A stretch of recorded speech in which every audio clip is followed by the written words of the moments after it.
Anak, magpagaling ka lang ha. Nay, ayoko na dito sa ospital. Ang daming may sakit. Kailangan mo nang gumaling, Scarlett, para makapag-date na tayo ulit. Oo, babe. Magpapagaling ako. Hello. Kamusta na po siya? Doc. Okay naman po siya. Pwede na po ba kami lumabas ng hospital? May bad news ako sa inyo. Nay, bad news daw. Hindi naging maganda yung mga resulta ni Scarlett. 3 araw na lang siyang mabubuhay. Hindi pwede. Ayoko! Ha? Mamamatay na ako! Huwag mo sabihin yun, Scarlett. Magpapakasal pa tayo, di ba? Magkakaanak pa tayo, di ba? Hindi ka mamamatay, anak. Gagawan ko ng paraan. Hindi pwede mamatay anak ko. Hindi pwede mamatay anak ko. Tita, una na po muna ako. Gabi na rin po eh. Sige po. Wala na akong choice. Kailangan kong gawin to. Para sa'yo, anak.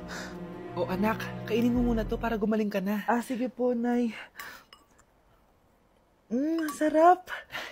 Kain ka lang, anak, ha? Hello. Kamusta siya? Doc, parang lumakas ako ngayon. Talaga, anak? Malakas ka na? May good news ako sa inyo. Naging okay lahat ng results ni Scarlett. Grabe, parang himala. Pwede na kayong lumabas dito sa ospital. Makakalabas na tayo ng ospital, Nay! Oo, anak! Gagawin ko lahat para sa'yo, anak. Sa wakas, nakauwi na din tayo, Nay! Namiss ko tong bahay natin. At dahil dyan, pagluluto kita ng paborito mong ulam, anak, para di ka na magkasakit. Grabe, ang sarap naman neto, Nay. Parang kakaiba yung karne neto, pero ang sarap. Kain ka lang, ha? Teka, Nay. Dumating po ba yung boyfriend ko? Nandito siya, anak. Totoo, Nay? Nasaan siya? Babe? Ayan siya. Kinakain mo.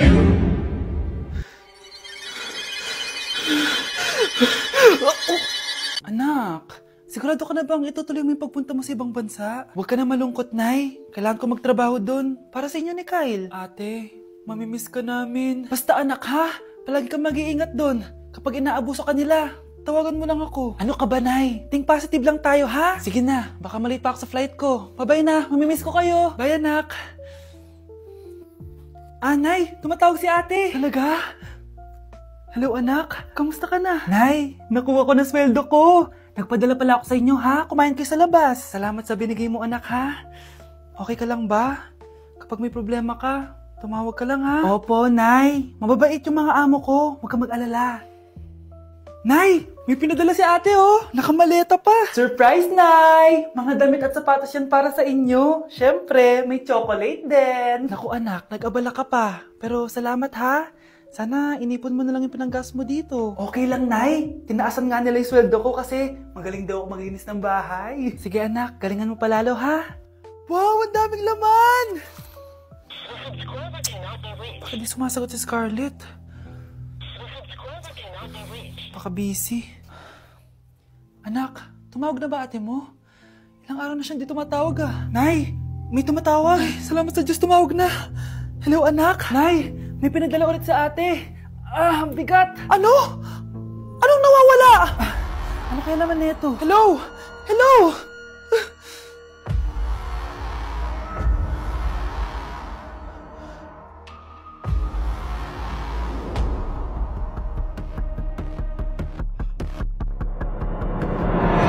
Ang isang 50% po ay mapupunta sa isa niyang anak. Ano? Baka yan yung isa naming anak na nawala? Oo, sa amin na lang yan. Ako! Ako ang isa pang anak ni Ramon. Oh, akala ko ba nawawala yung isang anak ni Ramon? Attorney naman, huwag ka maniwala dyan. May sakit kasi sa utak yan. Wala akong sakit, attorney. Maniwala ka, please. Kailangan ko pa ng sapat na ebidensya para maniwala ako sa'yo. Sige na, babalik na lang ako. Ito na ba yung bagong bahay ng anak ko? Ikaw, babae ka. Sinubukan mo pang agawin sa amin ng kayamanan ng tatay mo? Ang sama niyo, tita! Gusto niyo kunin lahat? Well, hindi naman maniniwala sa'yo si attorney dahil wala kang ebidensya. Tao po, attorney po ito. Nandiyan si attorney. Halika dito. Ayan, ikukulong muna kita dito sa bodega hanggat hindi ko pa nakukuha mga kayamanan. Yes, attorney. Hawak ko na ang 100% ng kayamanan ni Ramon. Nandito na ang titulo, papeles at cheque ng mga kayamanan niya. Ay! Salamat, attorney, ha? Scarlett, hindi ko na alam kung ano nangyayari sa nanay ko. Pero huwag ka mag-alala. Ako bahala sa'yo. Kailangan na matigil tong pinagagawa ni nanay. Tao po. ka? Ako po yung nanay ni Scarlett, yung anak din ni Ramon. Totoo ba to? Pinagsasabi mong babae ka? Kami lang ang pamilya ni Ramon. Attorney, huwag ka magpaniwala dyan. Peke yan. Hindi to peke. Pwede mo ipacheck to sa attorney. Kaya ilabas mo na siya.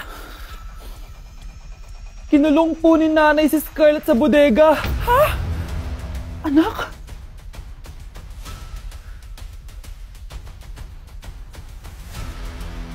Kinulong po ni nanay si Scarlett sa bodega. Ha? Anak? Anak? Walang iya talaga yung tita mo. Anak, sorry kung ngayon na ako nagpakita. Pinakulong kasi ako ng babaeng yan. Deserve mong makulong. Ikaw ang ikukulong namin dahil child abuse ang ginagawa mo. Ano? At hindi mo na din makukuha ang 50% ng mana. Hindi pwede! Nay, masaya ako na nandito ka na. At hindi na din tayo maghihirap dahil sa pamana ni tatay. Masaya din ako, anak. Siyempre kasama ka dito sa Manta.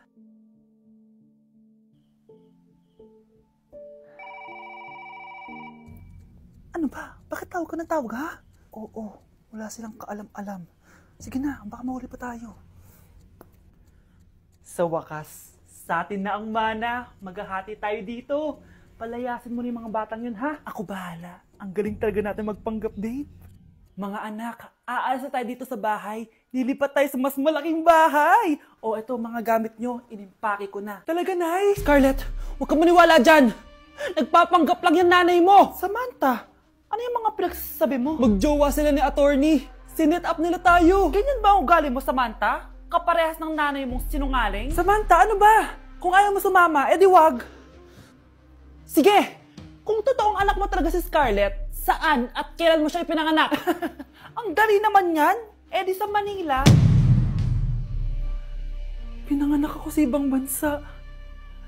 Hindi ikaw ang nanay ko. Ay, oo nga pala, sa ibang bansa pala. Sorry, nakalimutan ko. Ang dami namang drama. Total, nasa amin na ang mana. Umalis na kayong dalawa. Kung ayaw niyong pati kayo, ipakulong ko.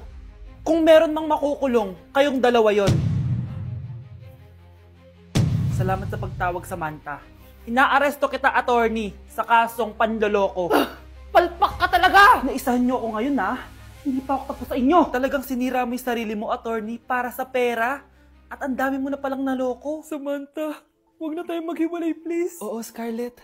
Dito lang ako palagi sa tabi mo. Kayong dalawa, mag-ingat kayo palagi, ha? Gamitin nyo na maayos sa pamana ng tatay nyo. Salamat po. Wow! Anak, di ako makapaniwalang may pinapatayo na tayong bahay. Nay, deserve natin to. Ang tagal nyo din to pinaghirapan. Ma'am, saan ko po ilalagay itong mga semento? Doon na lang sa gilid, kuya. Sige po, ma'am. Excited na ako matapos tong bahay natin, anak. Saan dito? Hoy, huwag ka pupunta dyan! Grabe nangyari sa kanya. Naman siya. Ba't ang daming tao? Engineer, anong meron? Ma'am, yung isa sa mga trabahador namin, na kuryente tapos natabunan ng semento. Ayun, namatay. Ha? Paano nangyari yun? May nag-utos ata sa kanya na ilagay yung semento sa gilid. Madami live wire dun eh. Ay. Ang problema, ma'am, kung tatanggalin pa namin yung katawan niya sa ilalim ng semento, baka hindi agad matapos tong bahay niyo. Hindi pwedeng hindi matapos agad tong bahay na to. Di bale, babayaran ko na lang yung pamilya nung namatay. Nay, sigurado ka ba? Sige po, ma'am. Sige na, ituloy niyo na yan. Congrats po, ma'am. Natapos din yung bahay niyo. Ang ganda, di ba? Wow, ang ganda. Maraming salamat, engineer. Una na po ako, ma'am. Anak, tara, pasok na tayo. Wow, ang ganda ng loob.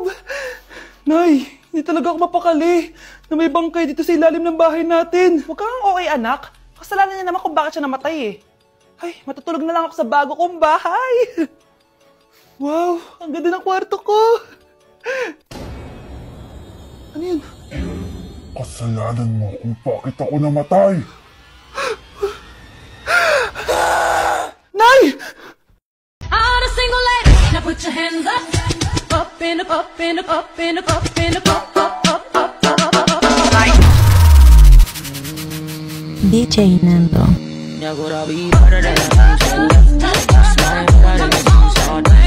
Nay! Impostor? Bakit nandito ka, ha? Walang iya ka? Bakit mo ako ginagaya, ha? Baka nakakalimutan mo. Nanay mo ang sumira ng mukha ko. Ha? Wow! Hoy, Sofia! Tandaan mo! Katulong ka dito, di ba? Huwag kang paupa-upo lang dyan. Ma'am, kakatapos ko lang po maglinis. Nagpapahinga lang po ako. Talaga sumasagot ka pa sa amo mo, ha? Nay, ang dumi pa dito, oh. Hindi niya ginagawa na maayos yung trabaho niya. Walang iya ka? Madumi pa pala dito? At nakuha mo pang magpahinga dyan? Paano nangyari yun? Ma'am, nilinis ko na po yan. Maniwala po kayo. O, eto. Yung mukha ko! Ang sakit! Ayan, pati mukha mo, dudumi na. Umalis ka na dito! Tatanggalin na natin, ha? Buti na lang talaga, mabilis kang gumaling. O, ayan. Kuhang-kuha yung mukha ng pinapagaya mo. Dok, kamukha ko nga siya. Pinag-ipunan ko talaga to. Nagtataka lang ako. Yung ibang tao, mga artista yung pinapagaya ang mukha. Eh, yung sa'yo parang normal na tao lang yung pinagaya mo. Dok, may kailangan lang akong gawin. Kung ano man yan, mag-ingat ka, ha? Ano? Ikaw si Sofia? Napakawalang ya mo din no? Niloko mo pa kami! Mas walang ya kayo, mga hayop! Nay, Baka gusto niya ulit mabuhusan ng asido sa mukha? asido, gusto mo ng round 2? O eto, round 2! Sige, ibuhos mo! Naka-live ako, Ipakita nyo kung sino talaga kayo! Ano? Alisin mo yan. Ano? Takot na kayo, no? Tignan ko na lang kung hindi kayo masisira sa mga tao. Hindi kami pwede masira.